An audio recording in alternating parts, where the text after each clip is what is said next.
les véritables ennemis de l'Afrique sont des Africains inconscients. Car si tous les Africains exprimaient la même volonté d'être, la même volonté d'authenticité et de dignité, eh bien l'impérialisme ne pourrait pas du tout réaliser son dessein, à savoir dominer le continent africain. On en veut à la Guinée pour avoir dit non au général de Gaulle au moment du référendum. La Guinée a assumé ses responsabilités en toute conscience. Et cette situation singulière a été exploitée dans le but d'isoler la Guinée. Sur ce plan, je n'ai de compte à rendre à personne qu'à mon peuple. Et vous savez, le peuple, quelle est sa position à l'égard de son régime.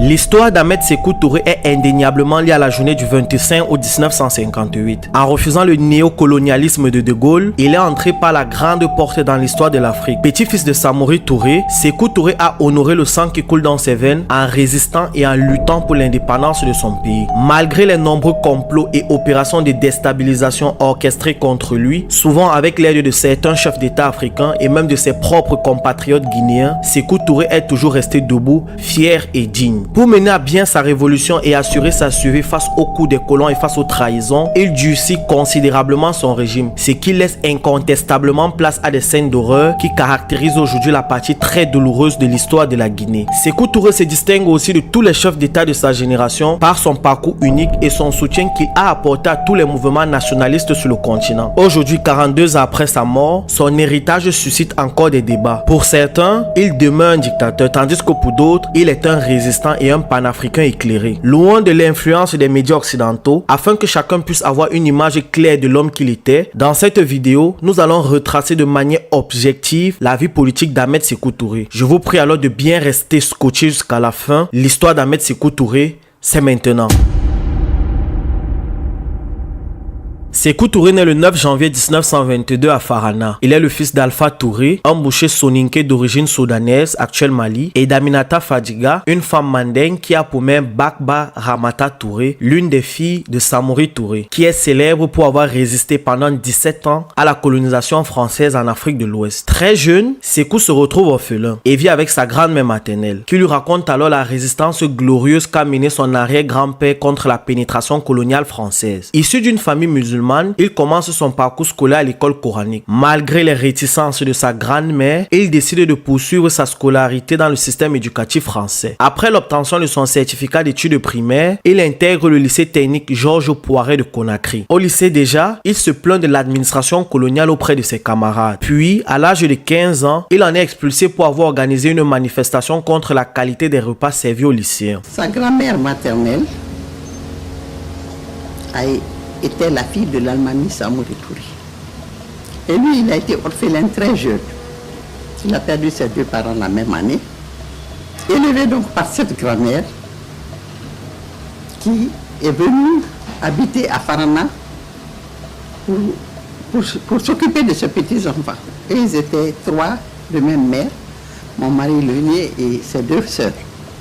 Durant son adolescence, il se cultive en lisant de nombreux livres. Il s'intéresse vivement aux œuvres des philosophes communistes, notamment celles de Karl Marx et de Lénine. Très vite, il commence à développer un sentiment nationaliste et malgré qu'il n'a que le certificat d'études primaires, il est très intéressé par la politique et il a la ferme conviction qu'il peut aider son peuple. Pour subvenir à ses besoins, il commence à travailler dans les services postaux PTT. Mais à cause de ses convictions politiques, il est bloqué dans son ascension professionnelle et ne peut accéder au poste de responsabilité auquel il aspire.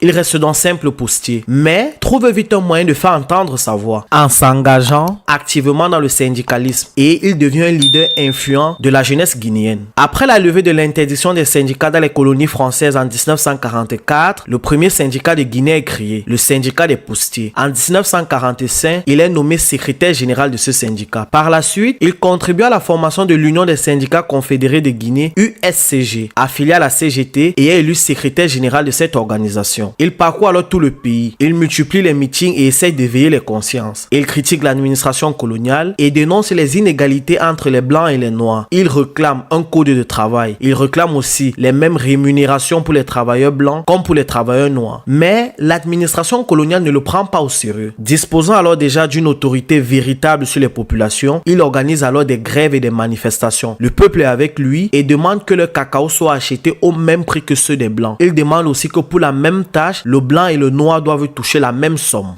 Sékou Touré a mis tout le monde en grève pour défendre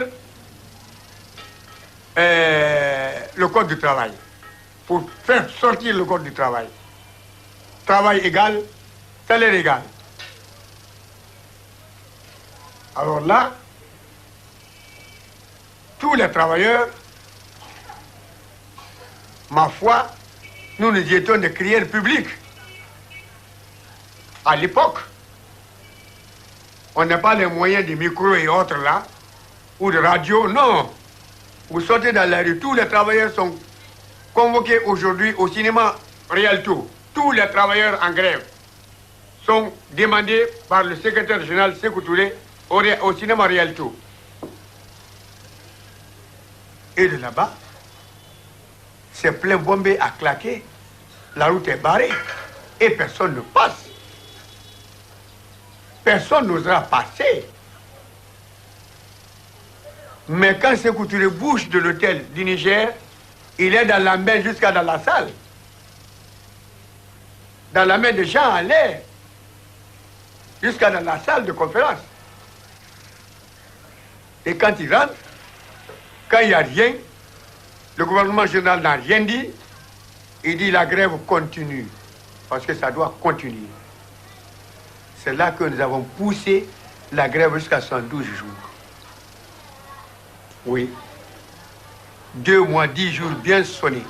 En 1947, Sékou fonde avec quelques collaborateurs le Parti démocratique de Guinée, PDG. Il affilie son parti au Rassemblement démocratique africain RDA de Félix Houphouët-Boigny, qui à ce moment lutte contre l'ordre colonial en Afrique. Le PDG devient la section guinéenne du RDA. Grâce à son éloquence, son charisme et sa forte personnalité, il devient alors l'un des hommes avec qui souhaite travailler étroitement Félix Houphouët-Boigny, qui à ce moment est le personnage principal des élites noires africaines. Au milieu de tous les intellectuels du RDA, Sékou Touré réussit à devenir l'une des têtes les plus visibles du parti. En 1951, le RDA rompt ses liens avec les communistes français et Félix Houphouët-Boigny commence à se rapprocher du gouvernement français, chose qui ne plaît pas du tout à Sékou Touré. À partir de cette année 1951, on observe donc les premiers désaccords entre lui et le leader ivoirien. Sékou n'a plus la même vision politique que le RDA, mais il reste toujours affilié au parti. Toujours en cette année de 1951, il se porte candidat à l'élection législative en Guinée. Il est malheureusement battu. Cependant, il soupçonne une manipulation de la part des chefs de village et de la part de l'administration coloniale. Malgré ses soupçons, il ne dénonce rien et accepte la défaite. Les années passent, Sékou se montre incorruptible et nationaliste. Il subit quelques répressions coloniales, mais reste debout et continue de gagner de plus en plus en popularité sur le territoire. En 1954, il se présente encore pour ce poste de député guinéen à l'Assemblée française. Cette fois-ci, aux yeux de tous, sans aucune notion de dignité, les colons trafiquent honteusement les élections et provoquent l'élimination de Sékou Touré. Pour cette élection de 1954, même Robert Bourron, ancien ministre de la France d'Outre-mer, reconnaît dans ses mémoires les agissements des colons français.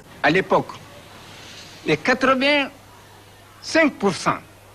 des électeurs étaient illettrés. Et il arrivait que les chefs de canton alignaient les gens et leur donnaient des bulletins de vote. Au vu et au su de tout le monde. Eh bien, il y a toujours eu des trucages.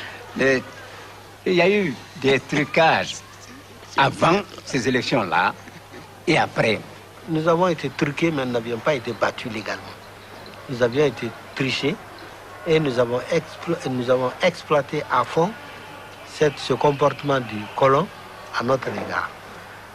Et comme en général le faible est très sensible à l'injustice, ça nous a aidés à mobiliser nos masses. Il y avait même un journaliste français ici, Maurice Voisin, qui a dit un Sékou Touré triché, un Sékou Touré battu arbitrairement est plus méchant que Sékou Touré battu légalement. Il a mis ça dans son journal. Alors, Sékou Touré battu illégalement, hein, c'est à la gare d'Ixine qu'il a été reçu. Je vais vous dire que une voiture Peugeot n'a pas eu ses quatre roues par terre. Ça a été pris dans la main des gens jusqu'à Conakry. La gare d'Ixine jusqu'à Conakry. Les femmes ont abandonné leur cuisine pour suivre le cortège jusqu'à Conakry. Et battu, hein, Sékou Touré battu.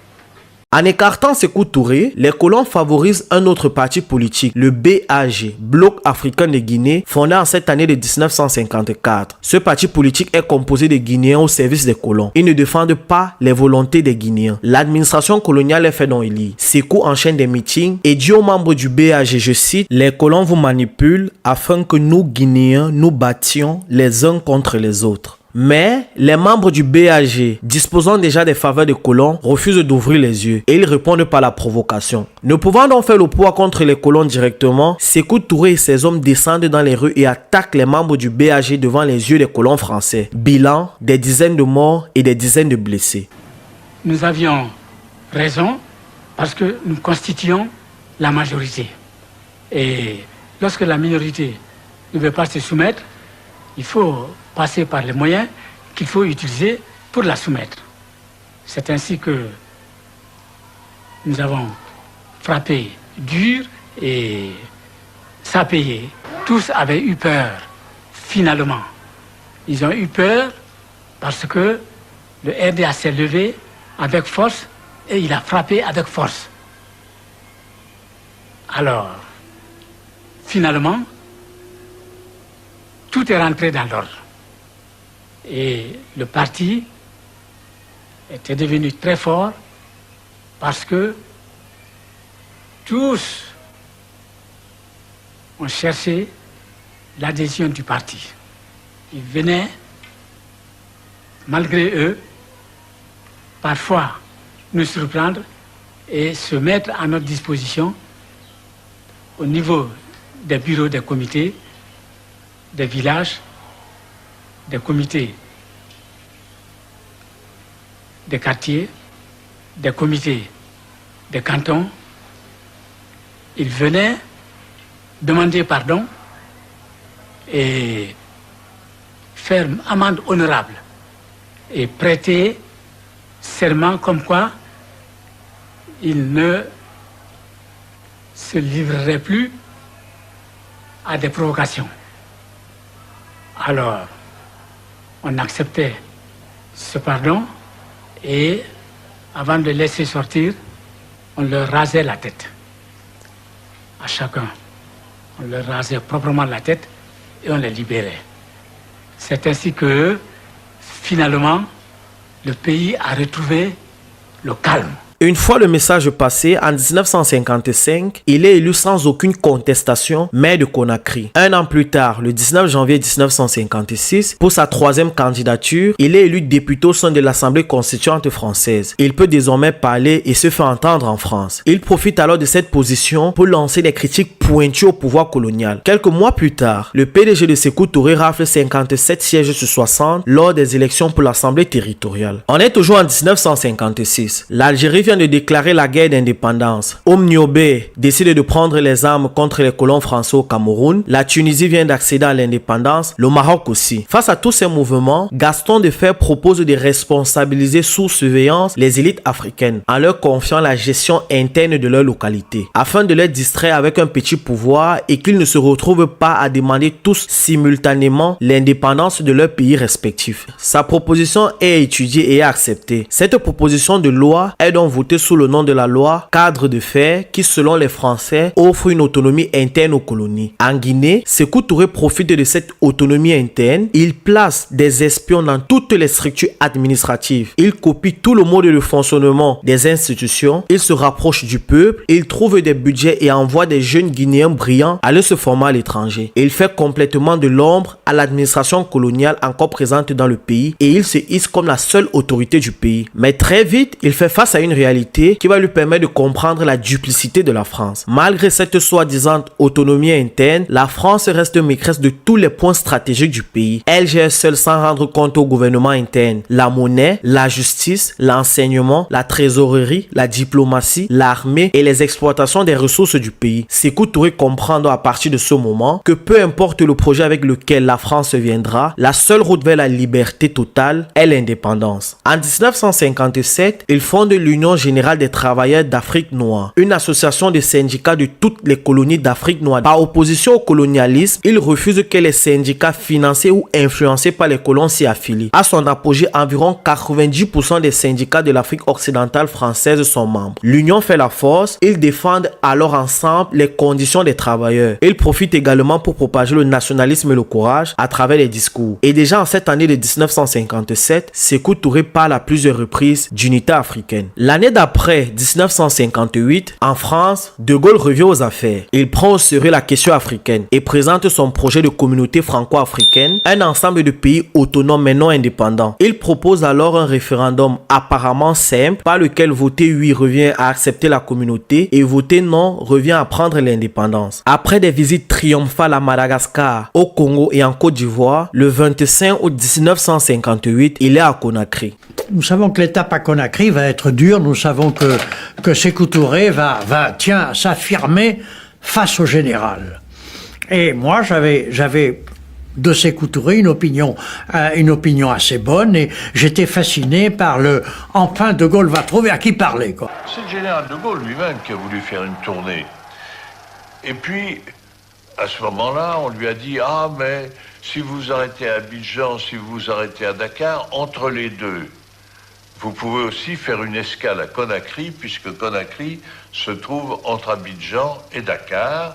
Et là, il y a M. Sékou Touré, qui est un homme difficile, qui voudrait bien voter non, mais peut-être que si vous passez une journée à Conakry, si vous parlez avec lui, peut-être arrivera-t-on à le convaincre de voter oui au référendum constitutionnel. Et le général de Gaulle a décidé de s'arrêter à Conakry, après avoir été à Abidjan et avant d'aller à Dakar. J'ajoute que, comme gouverneur général, moi j'étais hostile à cette idée-là et j'ai déconseillé fortement cet arrêt. Parce que je sentais les choses qui tournaient à l'aigre. Il est très bien accueilli. Une foule immense est présente. Des chants accompagnent le passage du cortège. Une fois à l'Assemblée territoriale, d'une voix des plus autoritaires, Sékou Touré prononce son discours. Il n'y a pas de dignité sans liberté. Nous préférons la pauvreté dans la liberté à la richesse dans l'esclavage. De Gaulle, choqué, atteint dans son orgueil, réplique immédiatement. On a parlé de l'indépendance. Je dis ici plus haut encore qu'ailleurs que l'indépendance est à la disposition de la Guinée. Elle fait la France le 28 septembre en disant non à la proposition qui lui est faite. Et ce 28 septembre alors, la Guinée est le seul pays qui vote non. Elle obtient ainsi immédiatement son indépendance. Le 2 octobre, l'indépendance de la Guinée est proclamée. La Guinée française devient la République de Guinée et l'Assemblée territoriale devient l'Assemblée constituante de Guinée. Âgé alors de seulement 36 ans, Sékou Touré devient le premier président de la Guinée. L'indépendance de la Guinée ouvre une ère nouvelle pour la formation d'un État africain puissant. Notre choix dépasse donc le cadre du territoire. C'est une option au nom de tous les peuples coloniaux d'Afrique. Mais à Paris, on vit très mal cette indépendance de la Guinée. Le jour même du vote, un commando de parachutistes est déployé pour récupérer toutes les liquidités dans le pays, représentant plusieurs milliards de francs CFA. Tous les financements destinés à la Guinée sont immédiatement annulés et les fonctionnaires français sont rapatriés. Ils prennent avec eux les plans des infrastructures, ils cassent tout sur leur passage. Ils emportent les manuels d'utilisation des appareils de communication, les plans des centrales énergétiques sont même brûlés. Ils dévissent même les emplois ampoules électriques. Il brûle les plans de canalisation des égouts de Conakry. Et il brûle aussi les médicaments plutôt que de les laisser aux Guinéens. Le haut commissaire colonial Pierre Mesmer fait intercepter à Abidjan 4000 tonnes de riz destinées à réapprovisionner les stocks guinéens, alors déjà quasiment vides. La France va jusqu'à casser les vaisselles. Toutes ces actions freinent considérablement l'élan économique de la Guinée. La Guinée débute alors avec 0 franc. Tout le reste de l'Afrique occidentale et toute l'Afrique équatoriale vote oui. C'est-à-dire que la Guinée se trouve toute seule ayant voté non. Et alors, dès le lendemain matin, la Guinée devient indépendante. Le général de Gaulle dit qu'elle a fait sécession. C'est une sécession qui aboutit à l'indépendance pure et simple. Et l'application se fait très très vite. J'envoie un gouverneur de Dakar, un gouverneur qui est l'inspecteur général des affaires administratives, Chorviolaxi, un Corse qui est très habile, qui connaît très très bien son métier et qui va à Conakry démonter toute l'administration française. C'est sa seule mission, c'est de démonter toute notre administration. C'est-à-dire renvoyer tous les fonctionnaires français sur Dakar ou dans des autres destinations que je lui indique. Et cela se fait très très vite. Naturellement, l'armée part tout de suite, l'administration part tout de suite. Sékou Touré se plaint d'ailleurs de cette rapidité, ce qui est quand même un peu absurde. Il voulait l'indépendance, il l'a. Même les cadres français qui étaient là au poste de télécommunication sont partis avec tous les schémas. Donc nous nous trouvions là devant un central téléphonique, ne connaissant pas, n'ayant pas la nomenclature des pièces détachées, n'ayant pas les schémas du réseau souterrain ou aérien, à l'énergie c'était pareil, etc., etc. Des archives enlevées. À l'époque, j'avais une caméra derrière moi. De mon bureau, j'habitais à côté j'avais mon bureau juste à côté du palais du gouverneur. Ben, j'avais filmé des agents qui cassaient la vaisselle dans la cour. L'objectif du gouvernement français est clair, empêcher la Guinée de décoller économiquement, rendre la Guinée pauvre et montrer aux autres pays africains le sort qui les attend si jamais ils osent revendiquer l'indépendance de leur pays. Les colons ont peur que le virus de l'indépendance ne se propage. Ils ont aussi mal car avec l'indépendance de la Guinée, ils perdent un approvisionnement gratuit en bananes, en café et en cacao. Ils perdent aussi un territoire riche en bauxite, en or et en diamants. Roland Pré avait même appelé la Guinée château de l'Afrique, scandale géologique. C'est pour que vous puissiez comprendre à quel point le pays est riche. Avec cette réaction de l'ex-puissance coloniale, Sékou s'attend au pire. Mais étant un homme averti, il se tourne alors vite vers les pays de l'Est pour sa protection et pour le développement économique de son pays. Mais dans ce contexte de guerre froide, il devient alors doublement l'homme à abattre. Foccart fait de lui son ennemi numéro 1. L'exemple de la Guinée de Sékou Touré est très intéressant parce que voilà un homme qui a pris au mot le général de Gaulle, à savoir que chacun pouvait dire oui ou non, mais il a pu expérimenter quelles étaient les conséquences de dire non. À partir du moment où il a manifesté sa volonté de quitter le système qui a été mis en place par de Gaulle-Foccart, eh bien, c'est extraordinaire qu'il est mort de mort naturelle, parce qu'il a fait l'objet de complots continuels, de déstabilisation continuelle.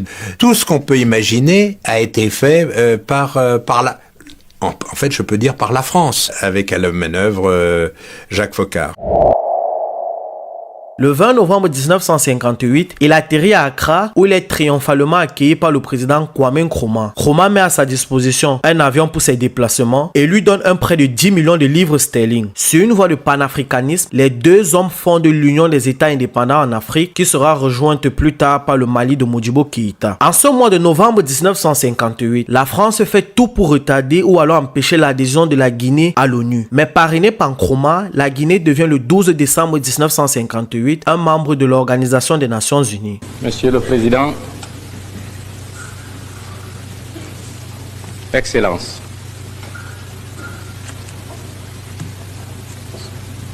c'est avec une réelle émotion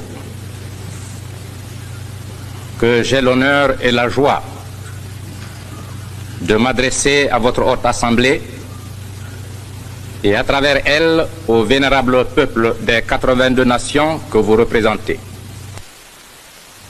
En effet, en mettant fin à la domination étrangère en septembre 1958, le peuple de Guinée avait placé son intime espoir en l'Organisation des Nations Unies. En nous reconnaissant et en nous accueillant comme membres des Nations Unies, vous avez brisé le cercle d'isolement que nos ennemis, les ennemis de l'évolution africaine, tentaient de refermer autour de la jeune République de Guinée, afin de décourager définitivement toute velléité de libération sur le sol africain. Combien il est réconfortant pour les patriotes que nous sommes de constater qu'aux heures les plus décisives du destin de nos peuples, la solidarité et la fraternité internationale ne font jamais défaut.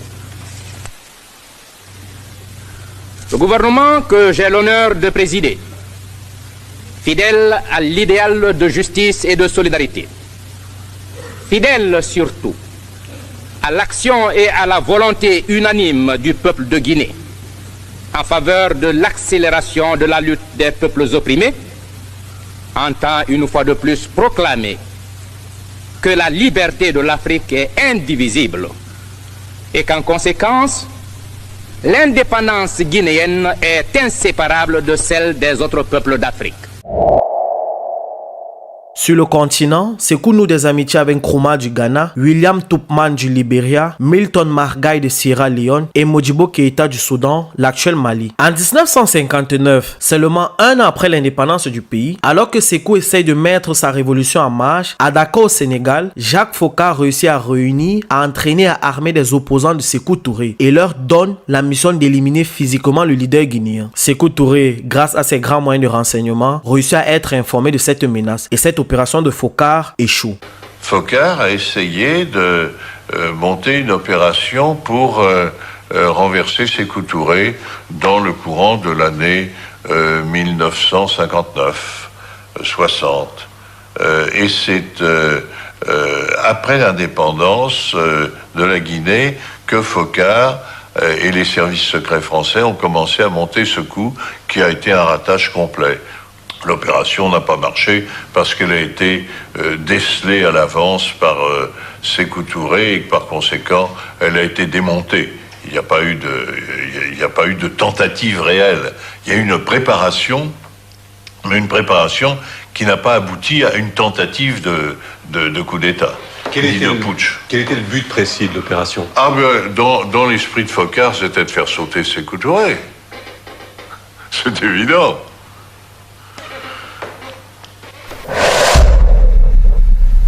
Le 1er mars 1960, la monnaie guinéenne est officiellement créée, le franc guinéen. Les billets sont fabriqués en Tchécoslovaquie. Cette information choque Paris. La France décide alors de procéder à une guerre économique contre la Guinée. C'est l'opération Persil. Des agents secrets français basés au Sénégal créent de grandes quantités de faux francs guinéens pour inonder le pays et provoquer une hyperinflation et un effondrement économique. Toujours avec l'aide de Guinéens, les services secrets français réussissent à faire entrer des faux billets dans le pays. Cette opération est une réussite côté français. Elle crée une réelle instabilité économique dans le pays. Cette instabilité économique provoque les pénuries de certains produits comme le lait et le sucre. Avec cette réussite, Foccart retente une seconde fois de tuer Sékou Touré. Il donne alors des armes aux opposants du leader guinéen. Mais là, nous sommes déjà en 1960. Le Sénégal vient d'accéder à l'indépendance et a pour président Léopold Sédar Senghor et pour premier ministre Mamadou Dia, chef du gouvernement. Le 10 mai 1960, la police sénégalaise saisit une importante cargaison d'armes à destination de la Guinée, cargaison organisée par le gouvernement français. Le gouvernement sénégalais, dirigé par le premier ministre Mamadou Dia, lance une enquête officielle sur cette affaire et envoie une plainte officielle au gouvernement français. Léopold Sédar Senghor, enfant de la France, démet Mamadou Dia de ses fonctions et à cause de cette prise de position de Dia, Senghor le fait condamner à 15 ans de prison. En Guinée, Sékou Touré fait arrêter tous les Guinéens qui ont collaboré de près ou de loin dans les tentatives de renversement. Ils sont incarcérés dans un camp de gendarmerie créé par pendant l'administration française se trouvant à la limite du centre-ville de Conakry. En Europe, la France fait tout pour que les autres pays de l'Occident n'entretiennent aucune relation commerciale avec la Guinée. Les colons utilisent alors une de leurs meilleures armes, la presse. Les télévisions, les journaux, les radios françaises et de certains pays africains salissent l'image de la Guinée, critiquent et décrédibilisent le leader guinéen. Le gouvernement français le traite déjà de dictateur pour avoir emprisonné les hommes qui cherchaient à l'éliminer. Nous sommes toujours en 1960. En cette période de guerre froide, la Guinée se positionne comme un pays non aligné, dont Sékou Touré n'est ni pour le bloc de l'Ouest ni pour le bloc de l'Est. Il reste neutre. Et un point très important que les Guinéens ou encore tous les Africains doivent savoir, malgré que la France coloniale cherche à le détruire, Sékou Touré accueille et aide de nombreux mouvements panafricains et anticolonialistes en Guinée. Il accueille en Guinée et soutient Amilcar Cabral et son organisation le PAIGC, Parti africain pour l'indépendance de Guinée et du Cap-Vert, qui se bat et cherche à obtenir l'indépendance de la Guinée portugaise, actuelle Guinée-Bissau, et du Cap-Vert. Il héberge le MPLA, le mouvement populaire de libération de l'Angola, qui combat les Portugais pour obtenir l'indépendance de l'Angola. Le SWAPO, organisation du peuple sud-ouest africain. L'ANC, le Congrès national africain de Nelson Mandela, qui défend les intérêts de la majorité noire face à la minorité blanche en Afrique du Sud.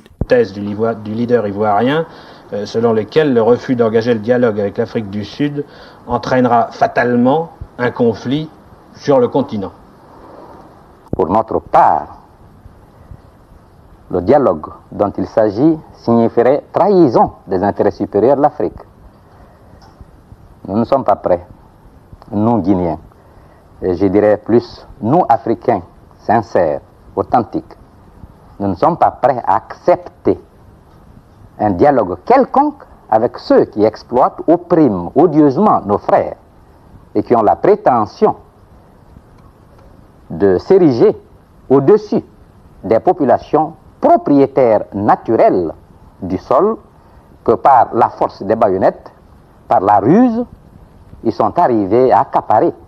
Il offre l'exil aux membres de l'UPC qui réclament une vraie indépendance du Cameroun, mais qui sont malheureusement assassinés un peu partout dans le pays par la France et les troupes du président Amadou Ahidjo. Il offre l'exil à l'américain Stokely Carmichael, l'une des figures principales du mouvement Black Power Party, qui se bat comme Martin Luther King et Malcolm X pour une meilleure condition des Noirs aux États-Unis. Avec ce soutien qu'il accorde au mouvement de libération de l'Afrique, il devient le principal ennemi des puissances colonialistes, notamment la France et le Portugal. En 1961, au sortir des élections présidentielles du 15 janvier, il est élu pour un mandat de 7 ans président de la République populaire et révolutionnaire de Guinée. En 1963, accompagné de Diallo Telli, il démontre une force diplomatique. Il fait campagne auprès de tous les chefs d'État africains pour la formation de l'Organisation de l'Unité africaine. Et malgré leurs divergences, le 25 mai, l'objectif est atteint. 32 pays sont réunis à Addis Abeba en Éthiopie pour la création de l'OUA et le Guinéen Diallo Telli en devient le premier secrétaire général. En parallèle de ces actions panafricaines sur le continent, à l'intérieur du pays, tout ne se passe pas bien. L'économie est mal. On est alors en 1963, de nombreux travailleurs, principalement les enseignants, organisent une manifestation. Ils dénoncent la politique du gouvernement. Ils demandent aussi la révalorisation des salaires. Sékou Touré énervé, il fait arrêter sans aucune raison légitime certains membres du syndicat des enseignants, parmi lesquels le président du syndicat. Ils sont incarcérés au camp de gendarmerie de Conakry. Le régime de Sékou Touré appelle cette revendication le complot des enseignants. Le 24 novembre 1963 à Conakry, les enseignants, les élèves et étudiants manifestent en demandant la libération des enseignants arrêtés. Sékou Touré réagit. La police et l'armée utilisent leurs armes. On compte une dizaine de morts et une trentaine de blessés. Après ce triste événement, de nombreux enseignants quittent la Guinée pour les autres pays d'Afrique et la France. Les enseignants alors exilés en France sont invités par les télévisions. Ils racontent ce qu'ils ont vécu et décrivent la situation en Guinée comme étant de la révolution à la dictature. Le gouvernement français lance alors toute une campagne médiatique. Les journaux s'empressent de décrire Sékou Touré comme le dictateur qui ne respecte pas les droits de l'homme, le tyran assoiffé de pouvoir. Les droits de l'homme, que la Guinée, il faut bien le dire, n'a pas toujours respecté. Voilà, la France a toujours respecté les droits de l'homme. Non, on parle de la Guinée, Monsieur le Président. Qu'en est-il aujourd'hui? Nous avons toujours respecté les droits du peuple et les droits de l'homme. Et je crois que la démocratie, le système démocratique guinéen est en avance sur la plupart des systèmes démocratiques en Europe. Je vous parle en connaissance de cause. Malgré toutes ces actions françaises, le gouvernement guinéen essaye de créer avec Paris une relation diplomatique saine, d'égal à égal, basée sur le respect. Tous les essais échouent. De Gaulle se méfie de Sékou Touré et Sékou Touré se méfie aussi de Gaulle. On est alors en 1965, Sékou Touré décide de couper tout contact avec la France. En parallèle de cette rupture, Sékou commence à mettre sa révolution en marche. Il fonde l'usine d'alumine de Fria, dont le gouvernement guinéen est actionnaire majoritaire avec 49% des parts. Il fonde la compagnie aérienne Air Guinée. Il développe la culture de cacao. Il construit le palais du peuple. Il construit l'imprimerie nationale Patrice Lumumba. Il construit l'université Gamal Abdel Nasser de Conakry, la briqueterie de Cancan, l'université Julius Nyerere de Cancan. Il fonde la société cotonnière de Cancan, l'usine textile de Sanoya, l'huilerie de Dabola, le palais des nations. Il construit le stade du 28 septembre, l'usine de fabrication de parfums de l'Abbé. Il construit aussi les aérodromes de l'Abbé et de Cancan. Il met sur pied la politique formation, emploi et aux frais de l'État, il envoie ainsi de nombreux étudiants guinéens aller se former à l'étranger. Il construit l'usine de fabrication de jus de fruits de Cancan et de Salguidia et l'usine de thé de Macenta. Afin de ranimer l'identité guinéenne, Sékou Touré mise sur la promotion de la culture nationale. Les orchestres privés sont dissous et les musiciens deviennent des fonctionnaires. En parallèle de la réalisation de toutes ces œuvres, en cette année de 1965, il nomme un nouveau chef au camp de gendarmerie, son demi-frère. Après un bref passage à Paris pour des études qu'il n'a pas achevées, il revient en Guinée. Sékou l'envoie en URSS pour se former aux méthodes de renseignement. Il fait un long séjour en Tchécoslovaquie où il apprend aussi les méthodes de torture. Son nom est Siaka Touré. À sa prise de fonction, il instaure les pratiques les plus cruelles aux prisonniers du camp de gendarmerie. Outre Siaka Touré, un autre frère de Sékou Touré s'amuse à enfermer, à torturer ou encore exécuter qui il veut. Il a tous les privilèges car en plus d'être le ministre d'État chargé de l'économie et des finances, il est encore un conseiller du président. Son nom est Ismaël Touré. Ce Ismaël Touré est proche des Américains dont a des contacts avec la CIA, qui lui promet alors le poste de président si jamais il réussit à déstabiliser Sékou Touré. Dans sa soif de pouvoir, sous de faux prétextes, il enferme les partisans de la révolution. Il fait exécuter les cadres et conseillers de Sékou Touré. Et pour toutes ces sales pratiques, il peut compter sur un autre tortionnaire sanguinaire du régime de Sékou Touré. Son nom est Émile Cissé. En 1966, Kwame Nkrumah est renversé par un coup d'état militaire orchestré par la CIA. Sékou Touré dénonce ce complot et condamne Washington. Il entreprend à envoyer des militaires au Ghana pour remettre le panafricaniste Kwame Nkrumah au pouvoir. La Guinée n'ayant pas de frontière avec le Ghana, les militaires doivent alors passer par la Côte d'Ivoire, idée à laquelle s'oppose fermement Félix Houphouët-Boigny. Sékou Touré nous demande à nous que Kwame Nkrumah a voulu détruire. La découverte des camps d'entraînement confirme, s'il en était encore besoin, son intention de le faire. Monsieur Sékou Touré dit, je nous demande, par qui se croit bien notre maître, d'offrir nos poitrines pour restaurer le régime de son complice Kwame Nkrumah, notre plus mortel ennemi en terre d'Afrique. Nous ne savons pas si M. Sékou Touré profère ces menaces dans un but de propagande spectaculaire, de publicité personnelle, il ne pourrait en effet se passer un seul instant de croire qu'il n'occupe pas le devant de la scène internationale ou s'il pense les mettre réellement à exécution. M. Sékou Touré et le peuple guinéen, qui risque de se laisser entraîner dans une aventure fatale, doivent savoir que si nous sommes, nous Ivoiriens, des amoureux passionnels de la paix, nous ne sommes pas pour autant des pacifistes, prêts à accepter le déshonneur. Notre dignité commande que nous nous opposions par tous les moyens au passage des hordes guinéennes à travers notre pays.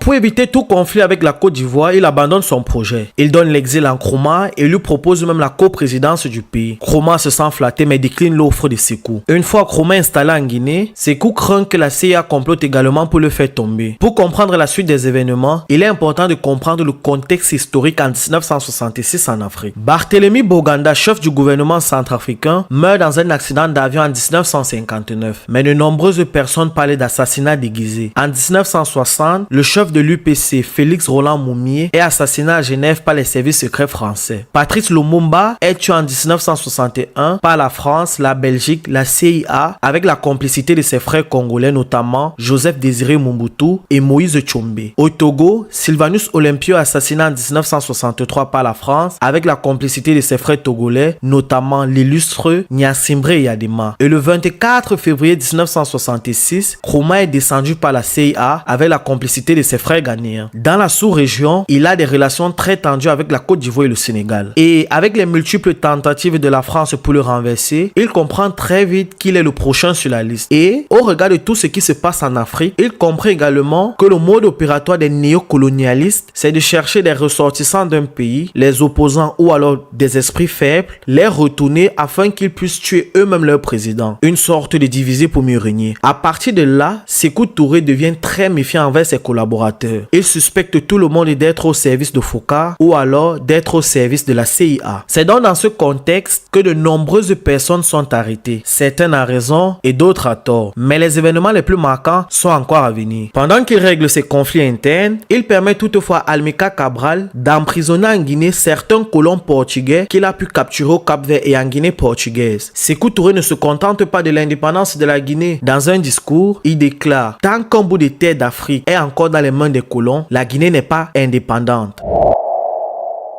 Février 1969, un commando de parachutistes de l'armée est accusé par Sékou Touré de comploter un coup d'État. C'est le complot Kaman Fodeba. 3 hommes sont arrêtés sous ordre direct de Sékou Touré, dont le lieutenant Bengue Aboubakar, le sous-lieutenant Diallo Mokhtar et l'adjudant-chef Keïta Namouré. Ils sont alors mis dans l'avion pour être transférés à Conakry. Mais entre Cancan et Labé, connaissant déjà leur sort, les 3 détenus qui n'ont plus rien à perdre parviennent à détacher leurs liens. Une bagarre éclate donc entre eux et les agents chargés de leur surveiller. Les prisonniers réussissent à prendre le dessus. Un inspecteur de police est alors jeté de l'avion qui vole à plus de 2000 mètres d'altitude. Les 3 détenus donnent alors l'ordre au pilote de les amener au Mali voisin. Mais le pilote les dépose dans un petit village guinéen, puis il s'enfuit et alerte la population qui l'aide alors à capturer les 3 détenus. Ils sont par la suite tous exécutés. L'inspecteur jeté de l'avion est Mamadou Boiro. Sékou Touré le déclare martyr de la révolution et donne son nom au camp de la garde républicaine qui devient alors le camp Mamadou Boiro. Quelques mois plus tard, en juin 1969, Kenneth Kaunda, président de Zambie, est en visite en Guinée. Nkrumah, réfugié en Guinée, est invité par Sékou Touré pour l'accueil. Les 3 présidents sont dans la voiture présidentielle et saluent la population. Devant, un diplomate guinéen qui parle très bien anglais sert d'interprète entre Sékou Touré et les 2 présidents anglophones. Arrivé à côté du cinéma Fox, la foule est dense. Soudain, un jeune homme surgit et se jette sur le président, le renverse, s'assied sur lui et commence à l'insulter à langue malinké. Sékou Touré à terre, humilié devant ses invités, donne l'ordre à Guicha, le chef de la sécurité présidentielle, de tirer sur lui. Guicha exécute l'ordre et l'homme meurt. Son nom est Tidiane Keïta. Selon certains historiens guinéens, le même soir, le corps de Tidiane est transporté à la présidence pour des sacrifices humains. Suite à cet incident, de nombreuses personnes sont accusées d'avoir commandité l'agression de Tidiane. Elles sont arrêtées et exécutées. D'autres sont accusées de complicité sans aucune preuve. Des innocents sont incarcérés et exécutés. Même l'interprète est arrêté. Sékou Touré installe un régime de terreur dans le pays. De nombreux intellectuels commencent alors à fuir la Guinée. Les opposants guinéens alors exilés en France disent cependant que tous les complots ou alors certains complots que Sékou Touré dénonce ne sont que fictifs. Il les met lui-même sur pied pour se débarrasser de l'élite guinéenne qui pourrait un jour lui arracher le pouvoir. Il cite entre autres le complot dit des enseignants qui ne réclamaient qu'une hausse de salaire qui leur avait pourtant été promis. En Guinée, la voix de la révolution, la radio nationale, défend cependant la véracité des complots visant à éliminer Sékou Touré. Au milieu de cette querelle médiatique, un événement va venir secouer la Guinée, l'opération Mer Verte.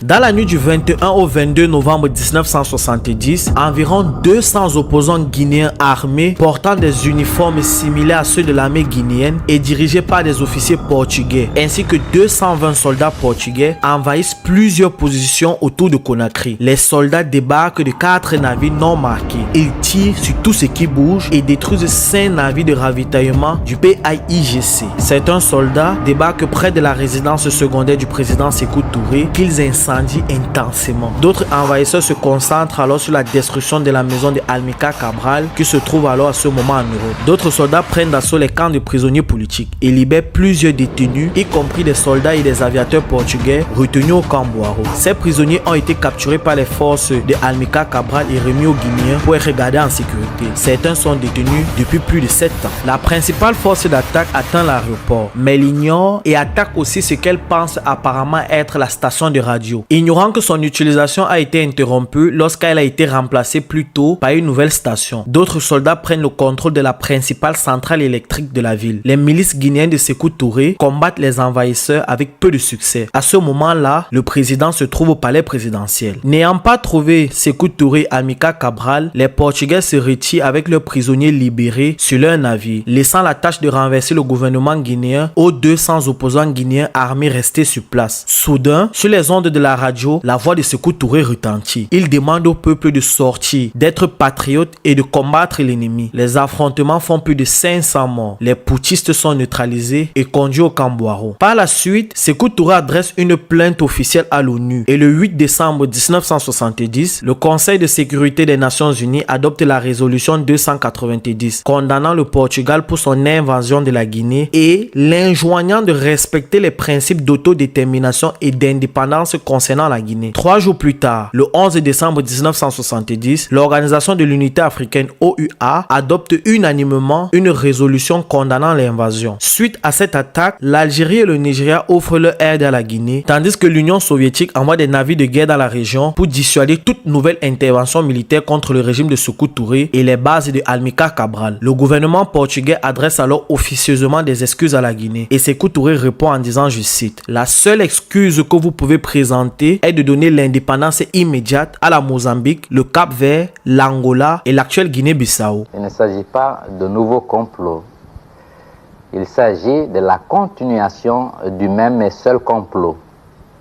Celui-là qui s'inscrit dans la contradiction devenue fondamentale entre les options socialistes faites par le peuple de Guinée et les prétentions illégales de certaines puissances qui voudraient encore maintenir la Guinée, malgré sa volonté, dans un carcan d'exploitation favorable à leurs intérêts particuliers. La dernière fois, nous savons qu'il y avait notamment l'Allemagne fédérale, le Portugal, la France, deux pays africains, pour ne pas les citer, aidés par la 5e colonne impérialiste organisée en Guinée, qui était à la base de l'agression du 22 novembre. Les mêmes forces coalisées contre l'indépendance guinéenne n'ont pas tiré les leçons de leur forfaiture et continuent encore le long de nos frontières des préparatifs. Et ainsi, les complots que nous avons connus ont été fomentés grâce à l'appui des puissances impérialistes, mais avec la complicité des nôtres. C'est ce qui me fait souvent dire, et tel que dans le discours du 1er mai dernier, que les véritables ennemis de l'Afrique sont des Africains inconscients. Car si tous les Africains exprimaient la même volonté d'être, la même volonté d'authenticité et de dignité, eh bien l'impérialisme ne pourrait pas du tout réaliser son dessein, à savoir dominer le continent africain. En Guinée, ce débarquement militaire entraîne vraiment une répression sans précédent. Il nomme son frère Ismaël chef de camp. Et le camp Boiro, qui est déjà réputé très dur, devient alors le théâtre de l'horreur. Bon, le but ici n'est pas de juger les événements d'hier avec les yeux d'aujourd'hui. C'est vraiment avec beaucoup d'humilité et de recul que j'aimerais qu'on s'intéresse vraiment à cette partie sensible de l'histoire de la Guinée, l'épisode du camp Mamadou Boiro à partir de 1970. A été menacé parce que c'est Sékou Touré qu'on venait arrêter. On ne venait pas faire autre chose que d'arrêter Sékou Touré. Sékou Touré, c'était les Guinéens qui venaient pour enlever Sékou Touré.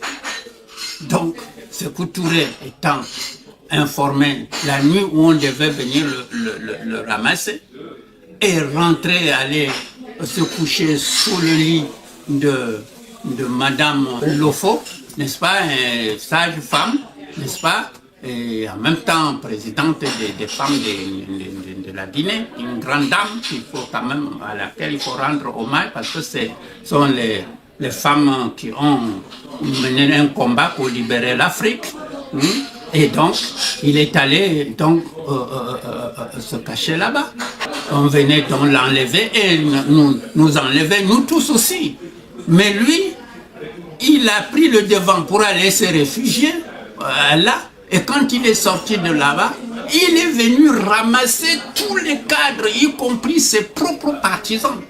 Voilà où ça s'est trouvé coincé. Mais le malheur de l'histoire, sur laquelle il ne se relèvera jamais, ni sa mémoire, ni que tant que nous, on sera vivants, c'est qu'il a pris son frère, qui était un véritable néocolonialiste, qui était vraiment un contre-révolutionnaire, c'est-à-dire Ismaël Touré, et pour mettre à la tête du camp Boiro pour ramasser les gens. Et Ismaël Touré ramassait tous ceux qui étaient des sécoutouristes, comme j'enseignais aux étudiants, n'est-ce pas? Jusque dans le régime de Sékou Touré. Sékou Touré lui-même était en passe de faire arrêter Ismaël Touré, qui était du camp des capitalistes, des impérialistes américains, n'est-ce pas, en Guinée, étant donné qu'il était le ministre d'État chargé de l'économie nationale. Donc, lui, il voulait que Sékou Touré disparaisse et les Américains lui avaient proposé de le mettre à la place de la succession de son frère. C'était comme c'est la politique traditionnelle des Américains. Voilà, tous ceux qui étaient là, de Sékou Touristes que j'étais, enseignant la doctrine et la pensée de Sékou Touré pour l'indépendance de la Guinée, l'unité africaine telle que nous l'avons créée, n'est-ce pas? Ismaël n'avait pas d'autre cible que de viser nous autres. Et il nous a ramenés là-bas, on a tué tout le monde, n'est-ce pas? Et je n'y suis survécu que par, je ne dirais même pas que par, si les croyants diront que par le fait de Dieu, les opérations de ramassage, et puis donc la seule opération qui n'était tenue que par lui et son frère Touré, qui ramassait le monde, n'est-ce pas? Et Ismaël Touré était justement celui qui les interrogeait, et qui nous a interrogés, qui nous a fait torturer à mort. Il nous a mis comment on appelle, vos rayons électriques là, sur les oreilles, sur mais on leur mettait dans de faire chauffer, etc. On les rasait et puis on enfonçait le courant dans leur pour qu'ils puissent dire comment. On leur donnait les listes pour qu'ils lisent, etc. Voilà un peu comment ça s'est passé. C'est-à-dire pratiquement la méthode jusque du nazisme. Pire, puisqu'au fond, ce sont les Allemands de l'Est qui venaient au camp Boiro pour superviser en appliquant ce que les nazis ont appliqué en Allemagne. Donc il y avait des médecins tchèques et tout ça? Oui, des médecins chefs qui venaient d'Allemagne, tchèques et allemands. Puisque c'est eux qui nous apportaient les bombes de nerfs là pour nous soigner le bras qui était pourfendu par le courant électrique qu'on mettait pour que vous avouiez tout ce qu'ils voulaient que vous lisiez, qu'ils écrivaient pour que vous lisiez, pour qu'on entende votre voix. J'étais le seul, il faut noter ça, où on n'a jamais pu me faire dire quelque chose. Jamais. Même ma voix, ils n'ont pas pu l'imiter. Ça veut dire que je suis le seul prisonnier qui pouvait prendre tous les dossiers de camp Boiro. Vous verrez que je n'ai pas parlé. Mais j'ai refusé de dire qu'il y avait quand même nous qui venions libérer la Guinée, qui sommes ceux qui avions dit non contre même les Ismaël Touré. Ils ne voulaient pas que nous revendiquions l'historicité du nom de cette histoire de l'Afrique en Guinée. Il a voulu se venger sur l'ensemble de l'élite que nous étions venus au secours de la Guinée. Et donc, il a beaucoup fait pour que nous disparissions nous-mêmes en prison et par la résistance, j'ai pu être un survivant. Chidimbo était mis dans ma cellule. On l'a torturé, on l'a le bras ligoté par le fer et tout ça. Comme tout le monde, on l'a déshabillé à nu. Nous avons fait ensemble dans cette cellule 49. Donc après, n'est-ce pas, l'intervention du pape. La cellule 49, c'est-à-dire la première cellule, dès que tu sors de la garde, on mettait cette cellule-là, c'est la cellule des enquêtes, où ceux qui dormaient là étaient perpétuellement pris pour aller mourir, pour aller faire l'interrogatoire et les faire mourir. Donc dès qu'on te mettait dans la cellule 49, ça veut dire qu'on te met à la diète, et puis on te sort de là pour seulement aller te tuer, puisqu'avant on arrêtait les gens, on allait les pendre. Mais comme l'opinion internationale et nationale criait, où on les pendait sous le pont de 8 novembre là-bas, on a commencé maintenant à les faire mourir par la diète, c'est-à-dire la privation d'aliments, en sachant que si tu restes 7 jours sans boire l'eau, sans manger, c'est la méthode que Sékou Touré avait utilisée pour éliminer l'ensemble. Chaque fois quand les gens étaient fusillés, l'opinion internationale et l'Amnesty internationale criaient. Les opposants arrêtés sont tous fusillés, d'autres sont pendus. À la suite de cet incident, le gouvernement guinéen découvre l'implication de certains ministres. Ils sont tous arrêtés. Sékou Touré profite et fait une grande purge dans le pays. Des centaines de personnes sont arrêtées et tuées dans toutes les villes du pays. Certains sont lancés vivants du haut de certains ponts. De nombreuses familles perdent leurs proches. Des personnes suspectées à tort et d'autres à raison connaissent le même sort. La machine répressive de Sékou Touré ne fait aucune différence. On est toujours en 1970.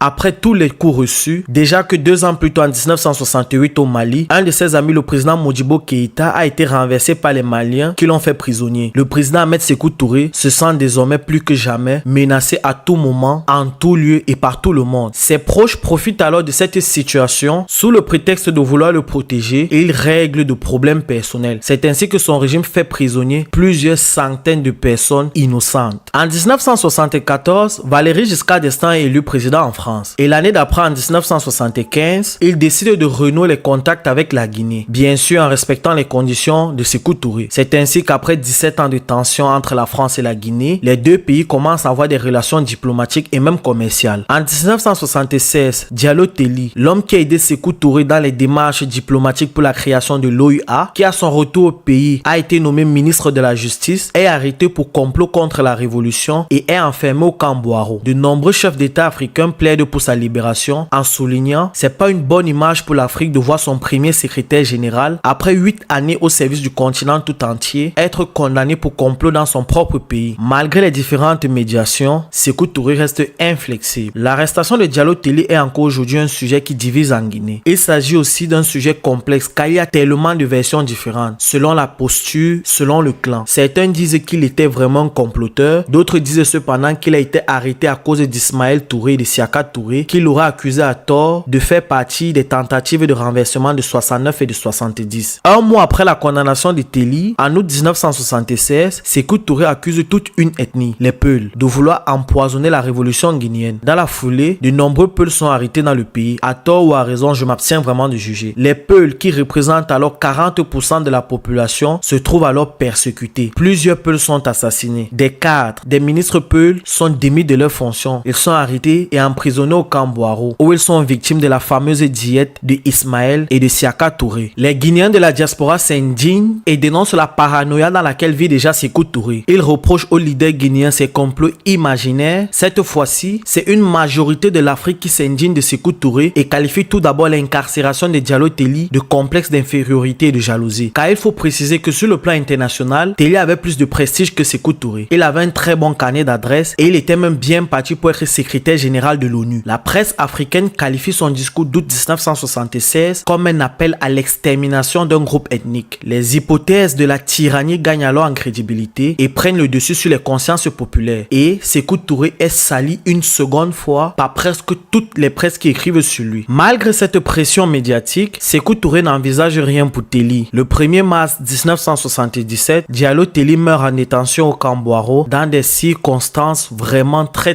floues. Toujours en cette année de 1977, des protestations éclatent contre la politique de Sékou Touré qui réprime le commerce non autorisé. Ces protestations déclenchent des émeutes au cours desquelles 3 gouverneurs régionaux sont tués. Sékou réagit alors en supprimant les restrictions sur le commerce, en offrant l'amnistie aux milliers d'exilés et en libérant des centaines de prisonniers politiques. Quelques années plus tard, le 9 mai 1982, il est élu pour la 4e fois pour un mandat de 7 ans. Au cours de l'année 1983, il adoucit un peu son régime. Il rend les lois du régime moins strictes. Sa machine répressive baisse considérablement les arrestations et il annonce une certaine libéralisation économique dont la commercialisation des produits par les commerçants privés. Avec cette démarche, de milliers de Guinéens installés à l'étranger rentrent alors vivre chez eux en Guinée. Le 20 mars 1984, après avoir effectué de nombreux déplacements pour organiser le 20e sommet de l'Organisation de l'Unité africaine, Sékou Touré conclut le congrès des syndicats de la CEDEAO en déclarant « Je resterai syndicaliste jusqu'à ma mort ». Quelques heures plus tard, il est pris de violents malaises. Des médecins marocains dépêchés par le roi Hassan II diagnostiquent de sérieux problèmes cardiaques. Le 24 mars, les cardiologues américains identifient un anévrisme de l'aorte. L'Arabie Saoudite envoie immédiatement un avion médicalisé pour le transporter à Cleveland aux États-Unis. Sékou Touré décède le 26 mars 1984 à 15h23 à Cleveland lors d'une opération de chirurgie cardiaque. Sa dépouille est rapatriée le 28 mars et exposée pendant 2 jours au palais présidentiel. Il est inhumé le 30 mars. Concernant la mort de Sékou Touré, une majorité accepte la mort naturelle tandis que certains anciens cadres guinéens parlent d'assassinat. Bon, le premier ministre Louis Lassana Béavogui devient président par intérim en attendant les élections prévues dans les 45 jours.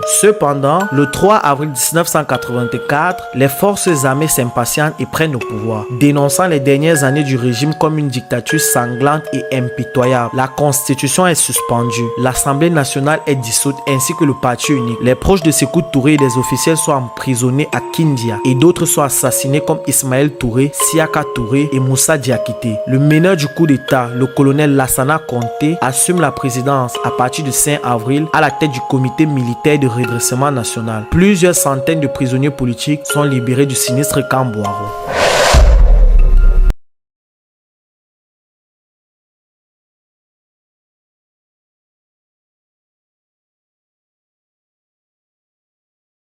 Amilcar Cabral n'est pas très connu. Pourtant, il figure parmi les 4 plus grands panafricains et hommes valeureux qui ont combattu pour la libération des peuples noirs en Afrique. Il a éveillé les consciences, mené des luttes armées et risqué sa vie à maintes reprises pour libérer le Cap-Vert et la Guinée-Bissau. À raison de son impact, le Portugal, pays colonisateur, avait fait de lui une cible à éliminer. Et comme beaucoup de leaders de son époque, il a été malheureusement trahi par un de ses collaborateurs. Si vous voulez en apprendre davantage, restez scotchés. L'histoire d'Amilcar Cabral, c'est maintenant.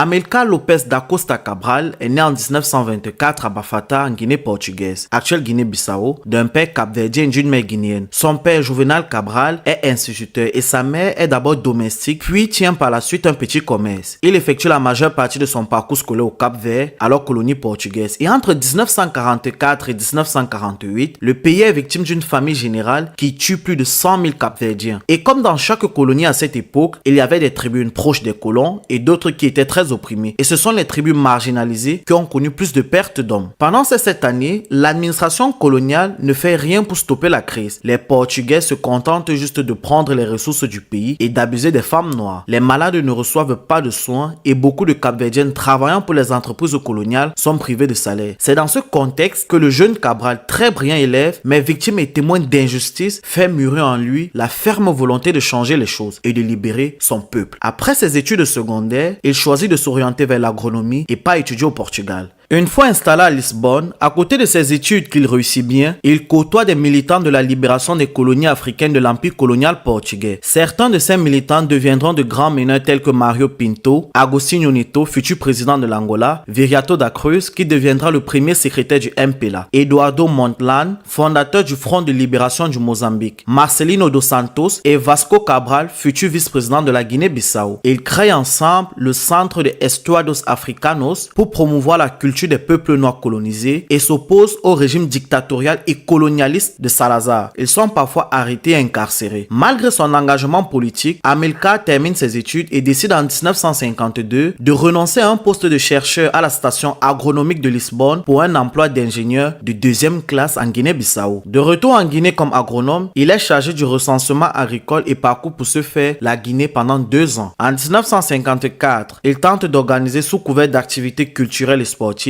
une organisation politique nationaliste à Bissau. La découverte de cette association par les autorités coloniales mène à l'interdiction de celle-ci, mais également à l'expulsion de Cabral du pays. Exilé en Angola, il travaille pour plusieurs entreprises agricoles, ce qui lui permet aussi de parcourir tout l'étendue de l'Angola. À partir de 1956, il est autorisé à revenir une fois par an en Guinée. Il profite de ses courts séjours et fonde le PAIGC, Parti africain pour l'indépendance de la Guinée et des îles du Cap-Vert, en association avec son demi-frère Luis Cabral, futur président de la République de Guinée-Bissau, et Abelo Duarte, futur ministre et président de l'Assemblée nationale du Cap-Vert. Cabral est désigné secrétaire général. Parti nationaliste et anticolonialiste, le PAIGC est très vite interdit par les colons portugais. L'organisation devient alors clandestine. En 1961, il est présent au Caire lors de la 3e conférence des peuples africains. Il noue alors de bonnes relations avec Julius Nyerere de Tanzanie, Ahmed Sékou Touré de Guinée et Kwame Nkrumah du Ghana. Il effectue dans les mois et années qui suivent une analyse détaillée des divisions des sociétés guinéennes et capverdiennes, de façon à comprendre quels groupes sociaux sont les plus disposés à soutenir la lutte contre le colonialisme. Après avoir cherché sans succès une issue pacifique au statut colonial de la Guinée et des îles du Cap-Vert, le PAIGC s'oriente en 1963 vers la lutte armée et se bat contre l'armée portugaise sur plusieurs fronts à partir des pays voisins, la Guinée-Conakry et la Casamance, province du Sénégal. Il capture de nombreux Portugais blancs et les fait prisonniers en Guinée-Conakry. De 1966 à 1968, il domine de nombreuses régions en Guinée et au Cap-Vert. Dans les zones conquises, il construit des hôpitaux et des écoles. Pendant sa lutte, il a surtout le soutien de Ahmed Ben Bella d'Algérie, Sékou Touré de Guinée et Che Guevara du Cuba. En novembre 1970, les Portugais envahissent Conakry. Ils libèrent leurs prisonniers enfermés au camp Boiro et par la suite, ils vont incendier et bombarder la résidence de Cabral. Heureusement pour lui ce jour, il n'y est pas. Selon certaines sources, il aurait été prévenu par des agents secrets de pays amis. En parallèle de ces luttes armées, il déploie une activité diplomatique très intense pour faire reconnaître son mouvement et en légitimer l'action auprès de la communauté internationale. En 1972, les Nations Unies finissent par considérer le PAIGC comme véritable et légitime représentant des peuples de la Guinée et du Cap-Vert. Le parti de Cabral connaît alors là ses meilleurs jours et il devient de plus en plus influent en Afrique lusophone, ce qui dérange profondément le régime salariste. Et le 20 janvier 1973, il est assassiné à Conakry par des membres de la branche militaire de son propre parti en collusion avec des agents portugais, quelques mois avant l'indépendance de la Guinée. Tragiquement, il ne verra jamais les indépendances de ces deux pays, cause pour laquelle il a lutté pendant plus de 20 ans. Après sa mort, de nombreuses théories émergent, dont celle impliquant Sékou Touré dans son assassinat. Les opinions divergent sur les circonstances réelles de cet événement tragique. Pour apporter un peu de clarté, voici un extrait d'une interview de son épouse.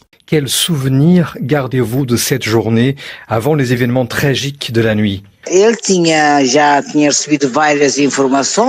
Il avait déjà reçu plusieurs renseignements des services d'espionnage de divers pays amis de l'époque. C'est moi qui n'étais au courant de rien, mais j'ai vu qu'il était très soucieux ce jour-là. Il était très inquiet. Après, il y avait une réception, si je ne me trompe pas, à l'ambassade de Pologne. Il n'était pas franchement du genre à fréquenter souvent les réceptions, mais là, il m'a dit « Exceptionnellement, allons-y, d'autant plus qu'on n'a jamais reçu d'aide de la part de la Pologne. Allons-y donc pour leur rappeler que nous avons également besoin de leur solidarité. » Donc on y est allé et je me suis rendu compte qu'il ne voulait plus en partir, comme si il avait le pressentiment que c'était le dernier jour de sa vie. Il parlait à absolument tout le monde, des ambassadeurs, d'autres diplomates, et ne montrait aucune envie d'en partir. Est-il vrai que vous aviez souhaité emporter par sécurité un pistolet pour aller à cette réception à l'ambassade de Pologne, mais que Amilcar Cabral vous en avait empêché? Oui, c'est vrai, j'avais voulu emporter un pistolet, mais il n'a pas permis qu'on le prenne, parce que j'avais bien compris que quelque chose se passait. Je ne savais pas ce qu'il en était, je n'avais pas les informations, mais il n'a pas autorisé que l'on prenne le pistolet et il n'a pas non plus accepté d'agent de sécurité avec nous. On y est donc allés tous les deux, seuls, sans pistolet ni aucune sécurité. Après la réception, on est donc revenu à la maison qui était attenante au secrétariat du PAIGC et là, on a vu que la maison était assiégée de partout. Qu'est-il arrivé à votre retour? Qu'avez-vous vu? Il a compris que la maison était assiégée. Moi, je m'étais dit que c'était des agents habituels de sécurité, mais ce n'était pas ça. Ils se sont approchés de lui, ils ont voulu le licher. Shokani a saisi l'occasion et a tout de suite fait feu contre Amilcar. Je ne me souviens plus exactement du nombre de coups de feu qu'il y a eu en tout, si ce n'est que le rapport d'autopsie avait fait état de 8 ou 9 balles en tout sur son corps, enfin il me semble. Est-ce que Cabral évoquait avec vous parfois la possibilité qu'il soit assassiné? Pas de manière très directe, mais il l'évoquait quand même. Il disait des choses comme continue à bien éduquer nos enfants avec des principes, des choses comme ça. On sait qui a tiré sur votre mari, mais il y a aussi ceux qui ont été derrière cet assassinat, les commanditaires. Quelle est la thèse que vous privilégiez, vous? Moi, je privilégie la thèse des colonialistes. Des colonialistes. Le Portugal, le régime colonial portugais. Avec le régime colonial, notamment Spinola, qui avait déjà entraîné des gens au Cap-Vert, à la prison de Tarrafal, puis qui les a envoyés sur le terrain guinéen, présentés comme des déserteurs, alors que tout ça, ce n'était que des mensonges. Est-ce que vous pensez que certains responsables de Guinée-Conakry ou Sékou Touré lui-même ont joué un rôle dans cet assassinat? Non, Sékou Touré, je n'y crois pas. Mais il est fort possible qu'il y ait eu derrière quelques responsables de Guinée-Conakry. Mais Sékou Touré lui-même, non, je n'y crois pas.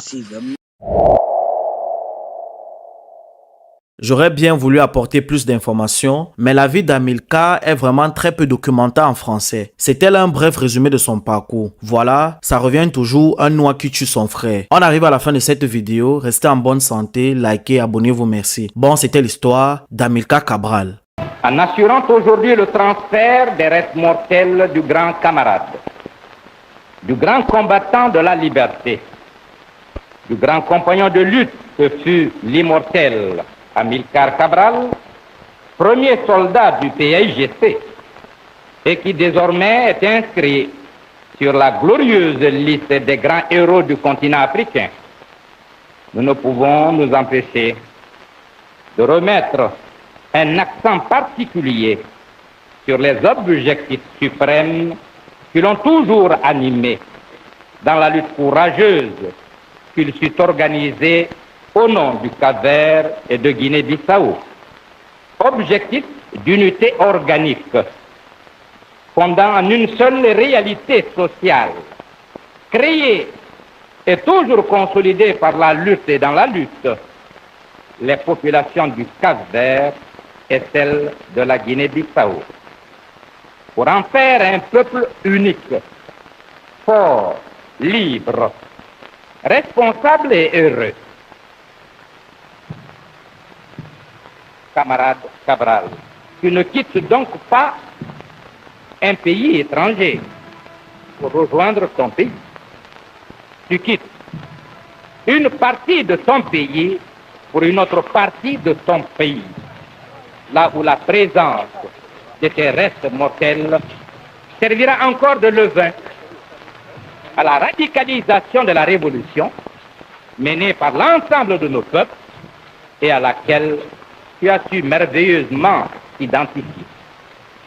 Nous avons été avec toi, nous sommes avec toi, car désormais, tu demeureras en nous, tant que sur cette partie de ta patrie, la révolution demeurera, ce qui est inéluctable.